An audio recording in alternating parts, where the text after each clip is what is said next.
Hello everyone, and let's talk about declaring war in the Crusader Kings 2.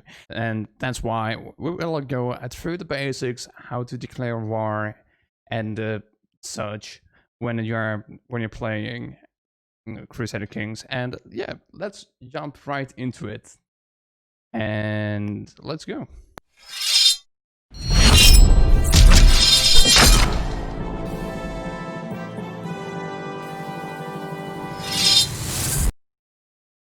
So here we are, and there is many different ways to declare war, and depending on your starting region and such, your options to declare war on your neighbors might be way different. So let's actually go to the pagan stuff. Here we can see it's tribal and feudal. This is what I wanted to show you. Depending on which kind of government you have, tribal nations can, for example, have one kind of, how should I call it? Subjugation war. We conquer out the other tribals, and that's one great way to declare war. Let's ignore all of these. We'll switch realm, so we are down in Satakunta here in Finland, and we are High Chief Ihala, and here we can choose here become King of Finland, and now we want to become King of Finland. If pagan with succession laws set to elective game count, it allows him to unlimited use of subjugation causes barely. So we could, for example, go here to declare war. You have to click on the capital, and then you go here and right click and click declare war. And here you can see the subjugation alternative. So when we are pagans, we can and we have the here that we become King of Finland. So that's what we want to do. Then we can create unlimited subjugation wars, and if we win the war, we get 100 PT, and we can also gain 100 prestige. But it also depends. If we win or white peas, we get 50 PT and 50 prestige. But if we lose 200 PT. So you can hover over with your mouse, and for example, force vassalization, extort tribute. Here's everything listed, like the differences. And what you also should know, you can't attack if you have raised your personal levies. So here on the military tab up here, click here. You can check here in the army tab. Please, is these guys raised? If so, you can't attack.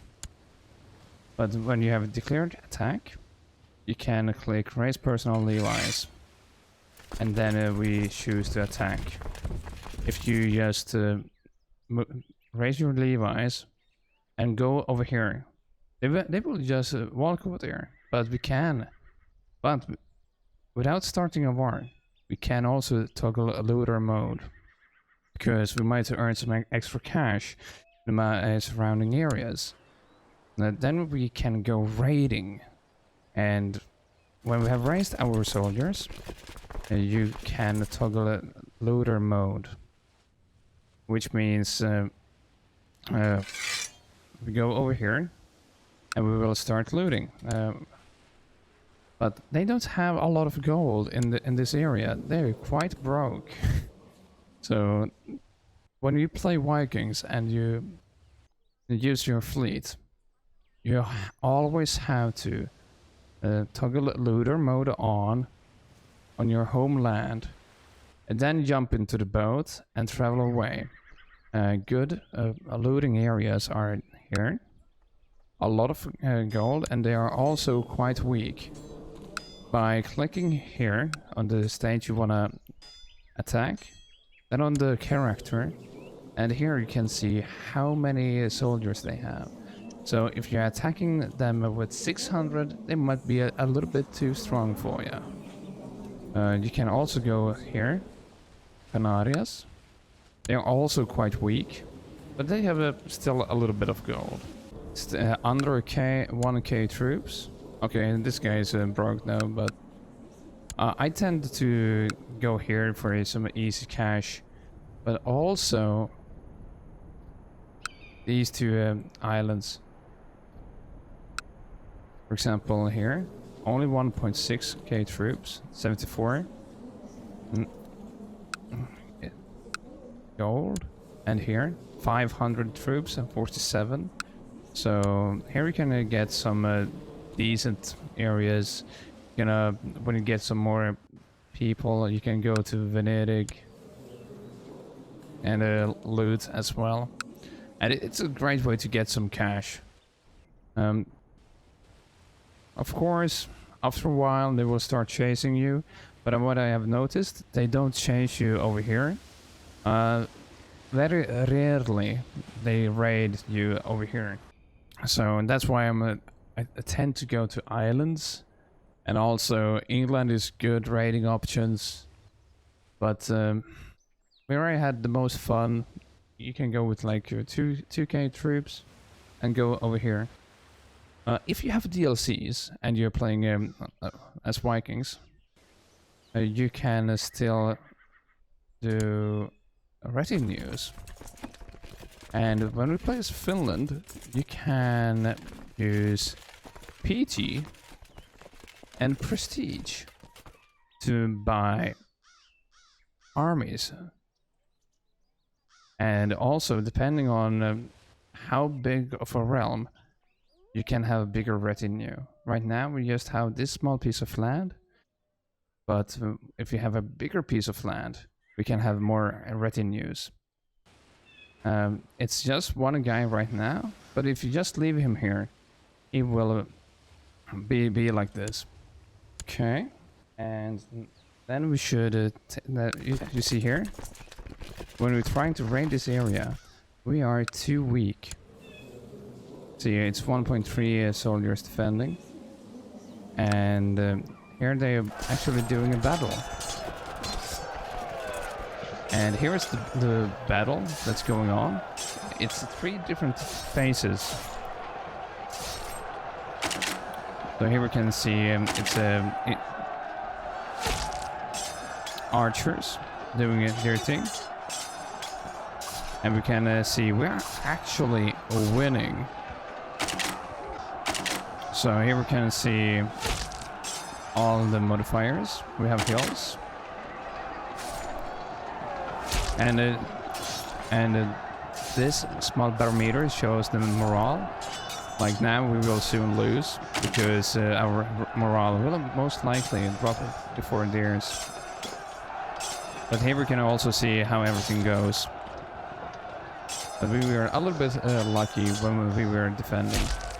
But yeah, doesn't look too bad though.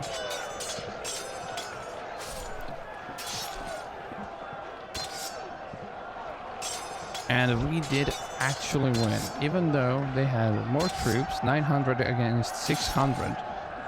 We were actually on a terrain modifier, so we did get some bonuses. And here we also get like skilled tactician, brilliant strategist, and depending on your army size, you can merge. Here we would have more units. We would see these arrows, but against each other, and then we could assign generals. Like then our leader could have holding the center or a great flanker. So if you have a leader with a trait that he is really good on a flank, he should definitely be on the flank. But yeah, here we can see this small sign. We will fail this siege. If you are searching for a more more generals, you can click on this find character function and then click on marshal. You want people that has +10 and then invite them to your court, because underneath 10 marshal they're pretty much useless. But for example, if they you can't invite them to your court if they gives you thumbs down, it will show a thumbs up. Sometimes the hand is in the middle, then you have to click on them and then send a gift. After that they will join your court. You can also search your realm, search vassals, search court, but search everyone. You will get everywhere in the world. And here we can see it says out of the diplomatic range. So sadly, it looks like we are in bad shape. But I think I saw somebody that we could bribe, like this guy. He is Holy Warrior, brilliant strategist, combat modifier, and he's a genius. So we can send a gift, a little bit of gold, and we can invite him to court. And then we will get a decent general. We can also speed up a little bit. But yeah, to declare war, you should click on the capital, and then you will see the declare a war option. But now, when our troops are raised, we can't do that. To lower, to get them back, you can go to Army Levi's and click down. And now we're back. And now, when they are not raised anymore, can go to the capital and their leader and then declare war, and when they are tribal we can do subjugation war. If you're doing it against non-tribals, you might make claims. For example, you might have to fabricate claims. So the higher the skill here, more likely he will be able to fabricate claims against the other people. Oh, look at that, Maria is pregnant. Beautiful. So you might want to fabricate claim, and then we might want upland. So now when we clicked fabricate claims and also put him to upland, he will be working there, but he's pretty much useless. So we could try to find someone better and to appoint him, but this guy has 4, so it's a no-go. And of course, eat everything you want. So yeah, another big news. We have reached 900 subscribers on YouTube. I'm quite new to the whole YouTube thingy, so that's why we're celebrating by giving away a copy of Satisfactory for Steam. So if you're interested to participate in this giveaway, just check out the description down below. And also, if you're liking the video, be sure to like and subscribe. And yeah, I will also be checking out Crusader Kings 3 when it's coming out. So if you love the Crusader Kings and other strategy games, be sure to hook yourself up and we will take a deeper look. So if you want to feel how Crusader Kings 2 is like its prime time and you're new to the game, I would recommend to go to the British Islands, because this is like the true feeling how the Crusader Kings 2 is. You might be tempted to go here to Finland, because Finland is awesome. But it's a really hard starting place, especially if you don't have the DLCs. But if you're doing vanilla, I would recommend to go over here. And I will show you how you do war from, for example, let's take Mercia. And always have Iron Man mode on, so you get those beautiful DLCs. So this is a really terrible situation, because you should always go for Jorvik, because they start with 23k soldiers if you start at this timeline. But here, if I want to declare war down here, oh wait,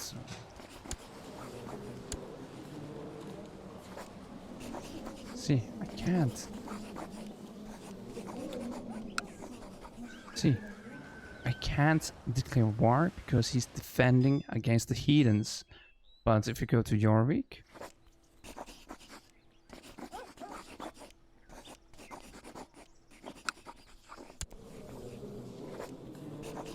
oh wait, so yeah, if you start here, for example, we can't start war against this guy. He's leader of the Wessex. He's my brother-in-law. You wonder why? It's because we're defending ourselves. If you click on your own portrait, it looks like this. We're defending against King Ivar the Boneless, the sons of Lodbrok invasion of East Anglia. So in this timeline, we are already in war when we are starting. And as you can see, it's a big nasty death stack up north. And we're sitting here with not too many soldiers. We can get 2.7 and the vassals extra 200.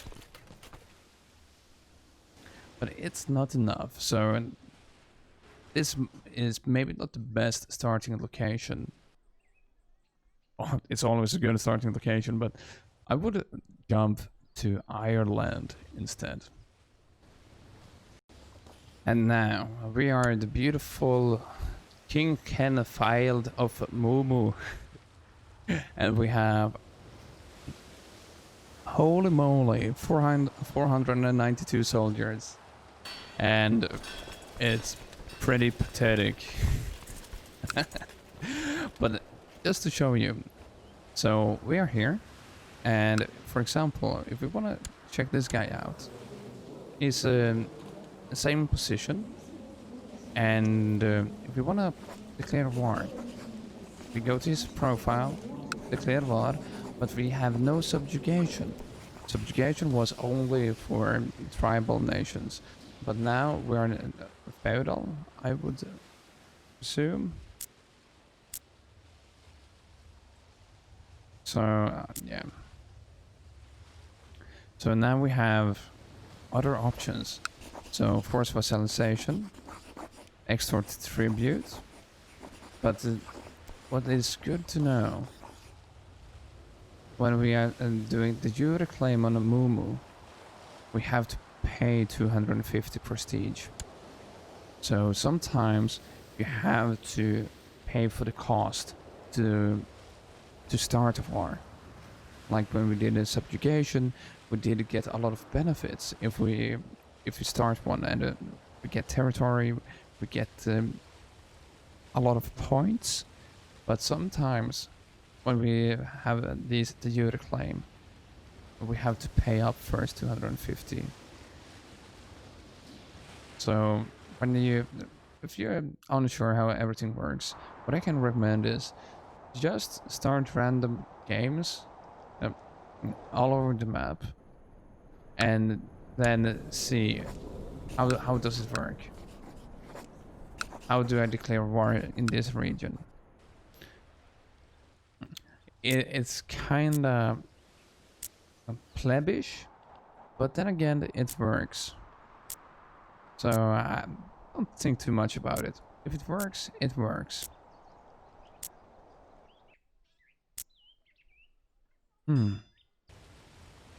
Later on, you can also like offer to join the wars, but that's a little bit extra.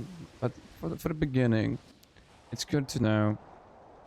When you click on someone's profile, you see how big armies they have, and you can go to different leaders and you know exactly how many they are. And also it will tell you how many reinforcements they get from allies.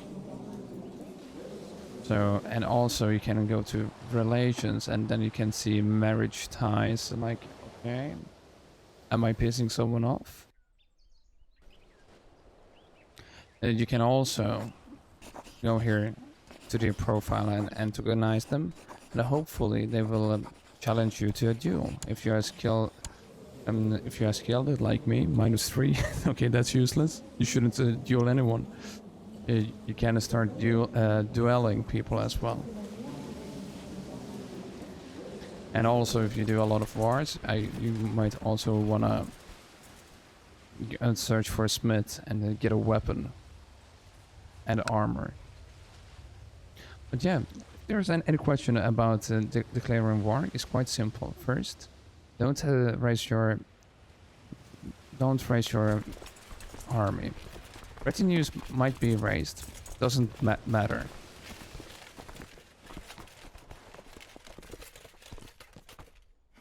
Three, if you raise and you want to go raiding, you have to toggle looter on your own land. And last, trial and failure. That's how you learn. Thank you for listening to me, and hope this video helped. If you want more Crusader videos, like, subscribe, and yeah, check out my other videos as well. Thank you. Bye bye.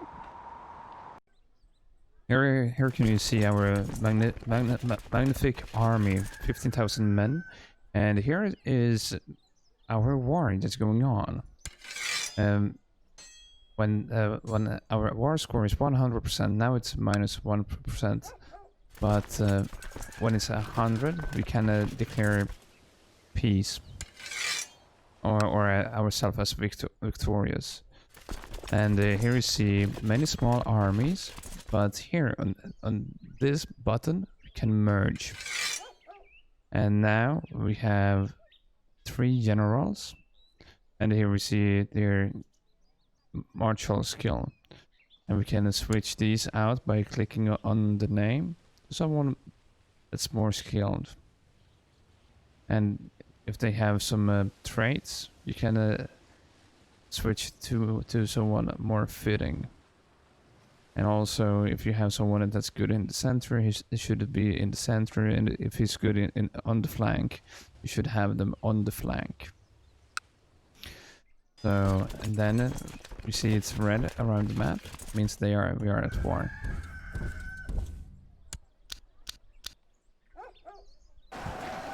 And here we have World War I.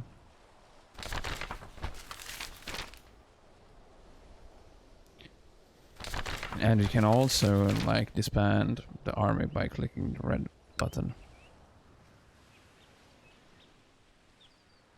And now when we are sieging this unit, and this is filling up with red.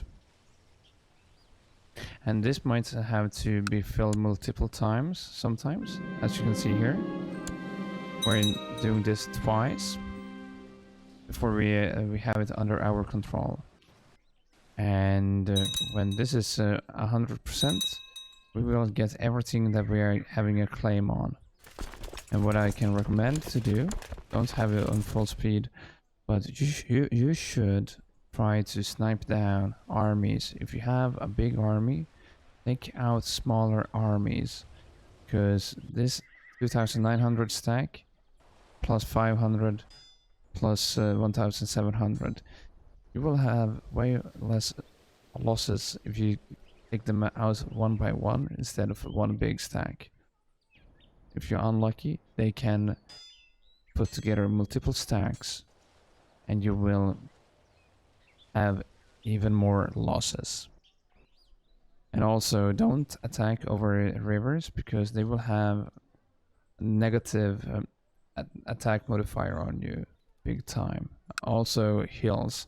I have made a video about terrain modifiers that you could go and check out if that's interesting to you.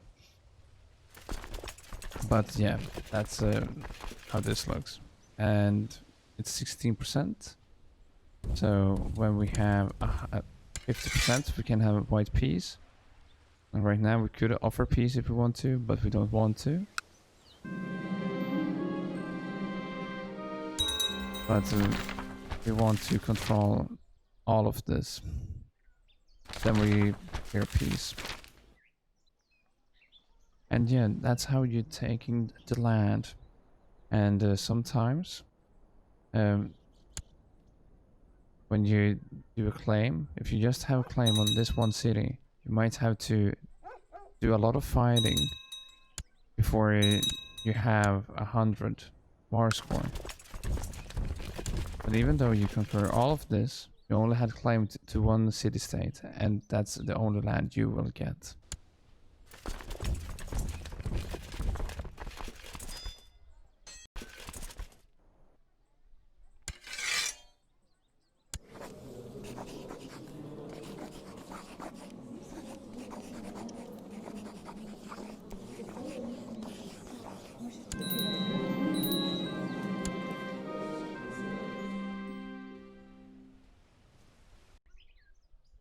And now we can control all of this.